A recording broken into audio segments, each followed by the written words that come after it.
আপনারা স্ক্রিনে যে লোকটিকে দেখতে পাচ্ছেন, উনি হচ্ছেন সৈয়দ আবেদ আলী, যিনি সেই ছোটবেলায় অনাহারে থাকার পরে ওনার স্বপ্ন পূরণের জন্য ঢাকায় যান। পরবর্তীতে উনি একটি ড্রাইভারি চাকরি নেন। সেই চাকরির সুবাদে উনি দীর্ঘ বেশ কিছু বছর উনি ওইখানে সময় কাটান। একজন ড্রাইভার মাত্র 22,000 টাকা বেতনে কতটুকু সম্পত্তি করতে পারে? 20 বছর, 30 বছর জীবনে আপনার কি ধারণা কতটুকু সম্পদ অর্জন করতে পারে?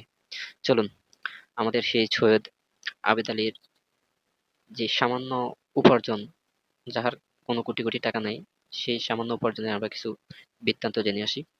উনি ধানমন্ডির 11 নম্বর রোডে 4 কোটি টাকার মূল্যে 2,400 বর্গ ফুটের ফ্ল্যাট করেছেন একটি। ঢাকা মোহাম্মদপুরে ইকবাল রোড 5 কোটি টাকার মূল্যের 4,820 বর্গ ফুটের ফ্ল্যাট।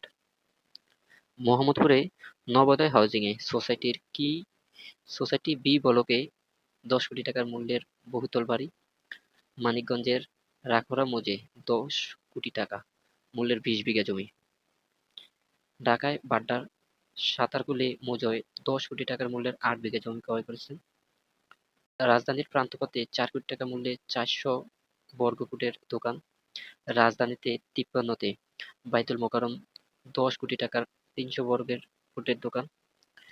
তাছাড়া কক্সবাজারের টেকনাফে 5 কোটি টাকা মূল্যের স্থাপন সহ 3 বিঘা জমি। কক্সবাজার ইনানি সৈকতের 10 কোটি টাকার মূল্যের স্থাপনা সহ 1 বিঘা জমি। চট্টগ্রাম পাহাড়তলীতে 10 কোটি টাকার মূল্যের 6 কাঠা জমি। এছাড়া নিজের নামে উনি যেগুলো করেছেন, ঢাকা ধানমন্ডি 16 নম্বর রোডে 6 কোটি টাকার মূল্যের 3,000 বর্গ ফুটের একটি ফ্ল্যাট। ঢাকার চন্দ্রিমা সুপার মার্কেটে 2 কোটি টাকার মূল্যের 300 বর্গ ফুটের দোকান। পূর্বাচলে 20 কোটি টাকার মূল্যের স্থাপন সহ 10 কাঠা জমি। বাগেরহাটে গোপালকাঠি গ্রামে 20 কোটি টাকার মূল্যের স্থাপনা সহ 10 কোটি টাকার জমি। এবার চিন্তা করুন, একজন সামান্য ড্রাইভার কিভাবে সম্ভব, উনি এত কোটি টাকা কিভাবে কোথায় থেকে পেল? সাম্প্রতিক সময় ওনার যে তথ্যটি বের হয়েছে, উনি বিসিএস পরীক্ষার প্রশ্ন 33 থেকে 42-43 পর্যন্ত উনি পাস করেছেন। যার ভিতরে ওনার সাথে আরো 5 থেকে 6 জন সম্পৃক্ত ছিল। উনি ওনার একটা বক্তৃতায় বলেছিলেন যে, আমি উপজেলা নির্বাচিত হতে চাই, তবে আমার কাছে কোটি কোটি টাকা নেই।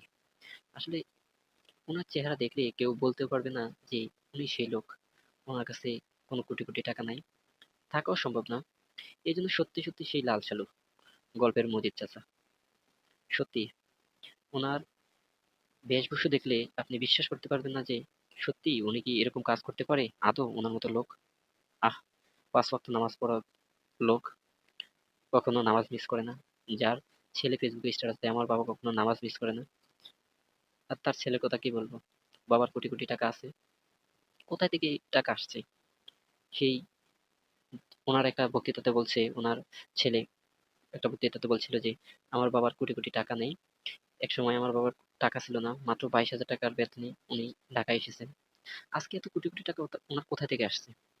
আসলে হয়তো ওনার এই জিনিসটা আজকে বিসিএস যে প্রশ্ন পাশের জিনিসটা আমাদের মাঝে তুলে ধরা হয়েছে, উনি ফেসে গেছেন। এই জন্য আমরা বলতে পারি ওনার মতো হাজারো বেশধারী লোক এই বাংলার মানচিত্রের থেকে, এই বাংলার সাধারণ পাবলিকের জনগণের অর্থ, কষ্টের অর্থ কুড়িয়ে কুড়িয়ে খাচ্ছে, লুটে পুটে খাচ্ছে। এদের বিচার কি আদৌ হবে? হয়তো কিছুদিন সোশ্যাল মিডিয়ায়, তাছাড়া ফেসবুক প্ল্যাটফর্মে, অথবা বাস্তবে কিছুদিন ওনাদের নিয়ে কিছু তথ্য প্রচার হবে। তারপরে তো ওনাদের কোনো অস্তিত্ব থাকবে না। ঠিকই ওনারা ওনাদের পার পেয়ে যাবে। কিভাবে পার পেয়ে যাবে সেটা বলবো না, কারণ বলাও যাবে না। যার কোটি কোটি টাকা আছে, হয়তো কিছুদিনের জন্য এই বাংলাদেশে যতজন অপরাধ করেছে, যত অপরাধী ছিল, সত্যি বলতে আর আজ পর্যন্ত কারো ওইভাবে হয় নাই, বিচার হয় নাই, বিচার হওয়ারও কথা না, কিভাবে হবে?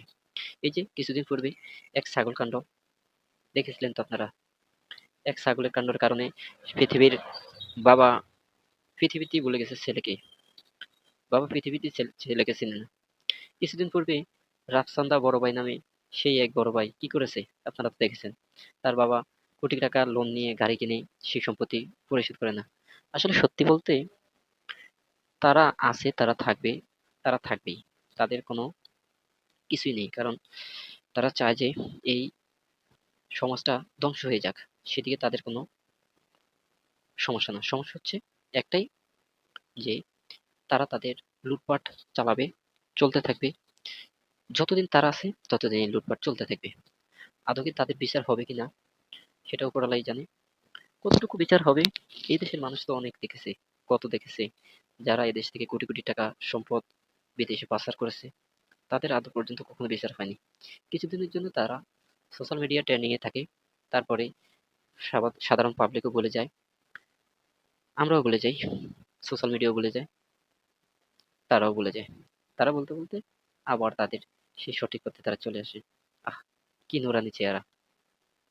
এরকম নুরানি চেহারা লোক কিভাবে এই কাজটি করতে পারে? আমি বিশ্বাস করতে পারতেছি না। কি করে বলবো? আমরা চাই এদেশের সাধারণ জনসাধারণ ওনার সঠিক বিচার হোক, উনি আইনের কাঠগড়ায় আসুক। সৎ যে টাকাগুলা, আর এর ভিতরে যে বিসিএস ক্যাডার পরীক্ষাটা হয়েছিল, ওইটার প্রশ্নোত্তর যেহেতু পাশ হয়ে গেছে, এটা কি করে সেটা প্রশাসনই ভালো জানে, প্রশাসনের উপরে বলার কিছু নেই।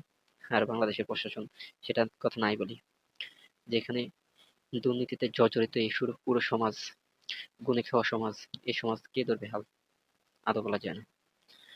সবাইকে এই বিষয়টা শেয়ার করালাম। আসলে ফেসবুকে ফাইন্ডিং এ স্ক্রল করলেই দেখতে পাচ্ছি এই সমস্যাটা সবার সামনে তুলে আসছে, তাই আপনাদের সামনে আমিও শেয়ার করলাম। ধন্যবাদ সবাইকে সাথে থাকার জন্য।